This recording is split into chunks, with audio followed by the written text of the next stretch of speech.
Қайырлы күн 10-шы сынып білім алушылары.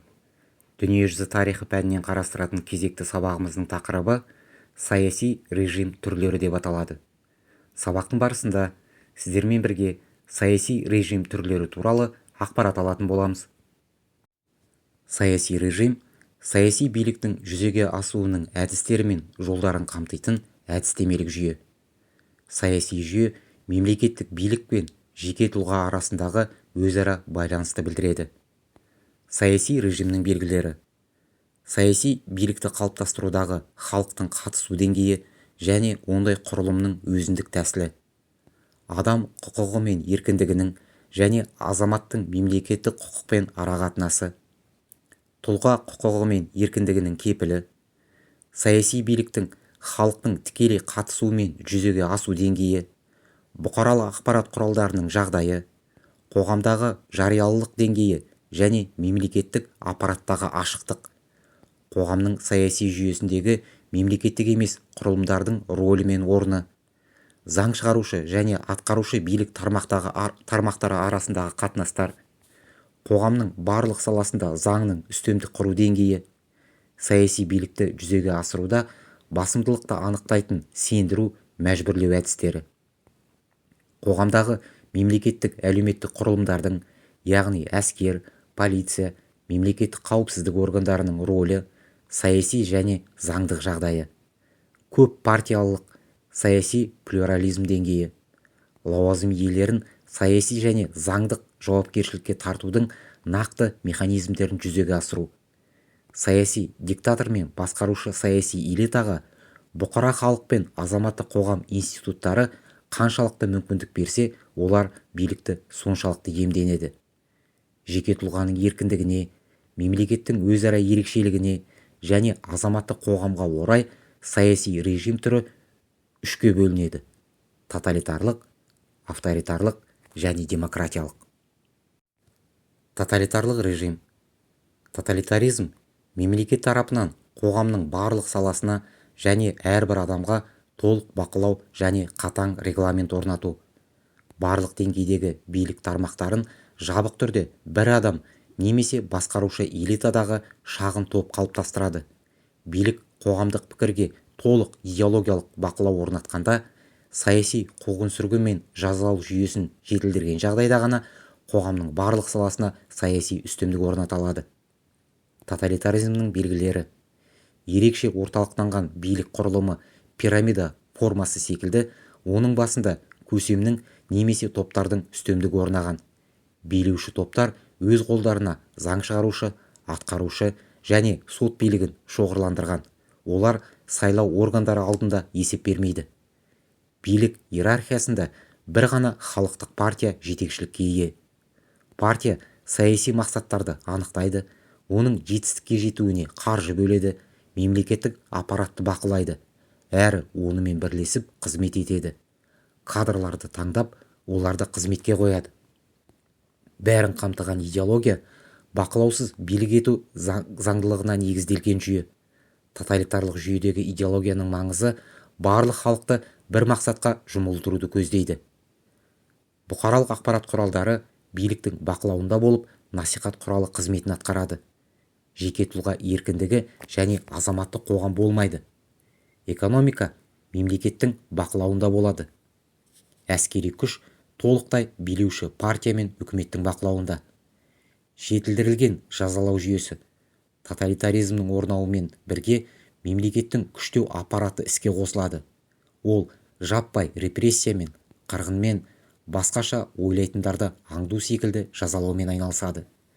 Тоталитарлық режим көбінесе төтенше жағдайларда қалыптасады. Қоғамдағы терең экономикалық және саяси дағдарыс, тұрақсыздықтың артуы, стратегиялардың тез шешімін табу қажеттілігі туындайды. Осындай күрделі жағдайларда азаматтар амалдың жоғынан ұлтты құтқарушы көсемдердің соңынан ереді.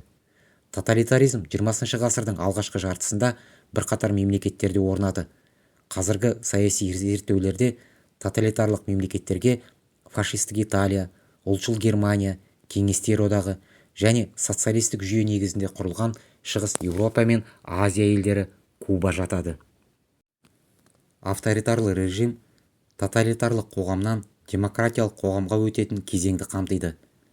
Авторитарлы режимде қоғамдағы мемлекеттік саяси құрылымдағы саяси билік халықтың аз ықпалымен, яғни бір адамның, партияның, элиталық топтың басқаруымен іске асады. Мемлекет пен азаматтық қоғам арасындағы қатынастар негізінен сендіру арқылы емес, мәжбүрлеу арқылы орындалады. Авторитаризмнің белгілері: орталықтанған билік құрылымы. Бір мезгілде халықтың нақты мемлекеттен ажырап, сол жерде биліктің орталықтағы бір қолға немесе өзара бірлескен бірнеше органдарға шоғырлануы. Көсемнің рөлі жоғары, бірақ тоталитарлық режимдегі көсем рөлінен төмендеу. Билікті бөлу қағидаты ескерілмейді. Атқарушы органдар өздеріне заң шығарушы және сотты бағындырып, олардың өкілеттіктерін қоса атқарады. Мемлекеттік органдар мен лауазымды тұлғаларды сайлау қағидаттары өзгереді. Олардың халық алдында есеп беруі мен көпшілікке бағыныштылығы азаяды, немесе болмайды. Сайлау жүйесі шартты көрсеткіш ретінде жүзеге асады. Сайлау нәтижелері алдын ала анықталғандықтан, саяси жүйе сипатына еш әсер етпейді. Күштік құрылымдарды қоғам іс жүзінде бақылай алмайды және саяси мақсатқа пайдаланылуы мүмкін. Идеологиялық біртұтас басқару болмайды. Саяси әрекеттер мен көзқарас, ой-пікір плюрализмінде шектеу мен бақылау болады. Жекелеген цензура сақталады. Қоғамдық өмірдегі барлық салаларға жаппай бақылау орнатылмайды. Алайда режим нақты саяси оппозицияға, қоғам өміріндегі маңызды жайттарға халықтың іс жүзінде қатысуына жол бермейді. Билік үшін болатын нақты саяси күресте еш аяушылық танытпайды. Режимнің белсенді қарсыластары репрессияға ұшырайды. Авторитарлы режим түрлері: 20 ғасырдың екінші жартысындағы Латын Америкасындағы, Солтүстік Корея Республикасындағы әскери режимдер, Шығыс Араб елдеріндегі бір қолға шоғырланған азаматтық билік түрі, азаматтық диктатуралар. Демократия қоғамдық құрылымдардағы түрлі деңгейдегі халық билігі, қоғамдағы либералды құқық пен тұлға бостандығының бұлжымас құндылықтары, халықтың саяси процестерге қатысуын жақтайтын саяси режим. Тікелей демократия көпшілік халық кеңесі арқылы тікелей шешім қабылдап, оның орындалуын қадағалайды. Демократияның бұл түрі ежелгі Грекияда, ежелгі Римде, орта ғасырларда Новгород, Флоренция мемлекеттерінде қолданылды. Қазіргі заманғы демократиялық қоғамның тәжірибесі демократия негіздерін қалыптастыруға мүмкіндік береді. Олар жеке тұлғаның әлеуметтік және саяси құқығына азаматтық кепіл, барлық азаматтардың қоғамдық істер мен мемлекеттер басқаруына қатысуын теңдей құқықпен қамтамасыз ету.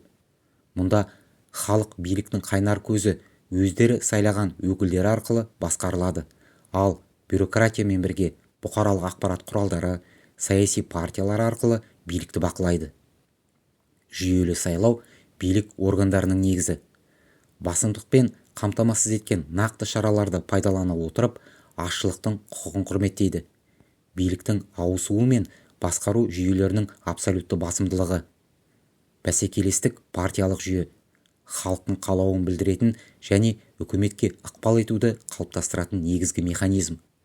Маңызды шешім қабылдауда қоғамдық бақылау, идеялық плюрализм және пікір бәсекелестігі.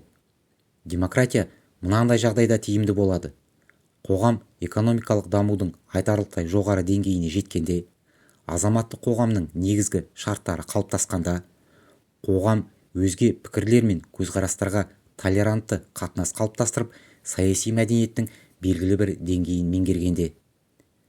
Плебисцитарлы демократия халық белгілі бір жағдайларда ғана, мысалы референдум барысында, шешім қабылдайды. Өкілдік демократия халық өз өкілдерін сайлайды, ал олар халықтың атынан мемлекеттегі билік органдарын басқарады. Бүгінде демократияның осы түрі халық билігі ретінде кең таралып отыр. Тапсырма: төмендегі сипаттамаларды сәйкес келетін режим түрлерімен сәйкестендіріңіздер.